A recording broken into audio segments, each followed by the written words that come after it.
이번 자민당의 대승은 단순한 승리가 아니라 일본 보수 우익 세력이 오랫동안 꿈꿔왔던 보통 국가화의 완성형에 가깝습니다.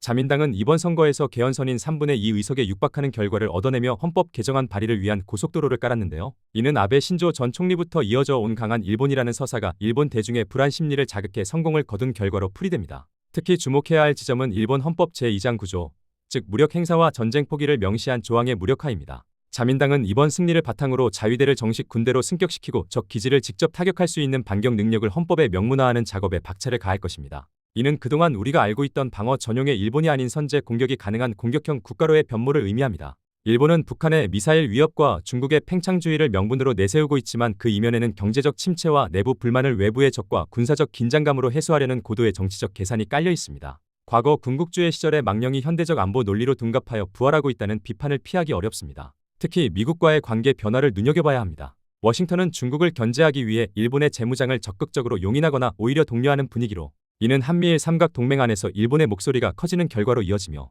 상대적으로 한국의 전략적 입지가 좁아질 위험성을 내포하고 있습니다. 역사적 반성 없는 재무장은 동북아에서 도덕적 정당성을 확보할 수 없음에도 불구하고 일본은 이를 힘의 논리로 돌파하려 하고 있습니다. 더 구체적으로 들어가 보면 일본은 향후 5년 내 방위비를 GDP의 2% 수준으로 증액하겠다는 계획을 확정했습니다. 이는 세계 3위권의 군사 대국으로 도약하겠다는 야욕입니다. F-35 전투기 추가 도입과 항공모함 보유 시도, 그리고 장거리 미사일 배치는 이미 자위대의 범위를 넘어섰습니다. 과연 이것이 진정한 동북아 평화를 위한 길일까요? 아니면 새로운 냉전의 서막일까요? 한국은 지금 매우 위태로운 줄타기를 하고 있습니다. 일본의 군사적 팽창을 견제하면서도 안보 협력을 유지해야 하는 모순된 상황에 놓인 것입니다. 사회적 통념 속에서 일본은 여전히 과거사의 얽매인 국가로 치부되기도 하지만 현재의 일본은 그 어느 때보다 실무적이고 공세적인 군사 전략을 수립하고 있습니다. 우리는 일본의 평화주의라는 가면 뒤에 숨겨진 군사적 야망을 직시해야 합니다. 일본의 개헌은 한반도 유사시 일본 자위대의 개인 명분을 만들어줄 수 있다는 점에서 우리에게는 생존과 직결된 문제입니다. 자민당이 주장하는 개헌의 정당성은 오로지 자신들의 국익에만 초점이 맞춰져 있으며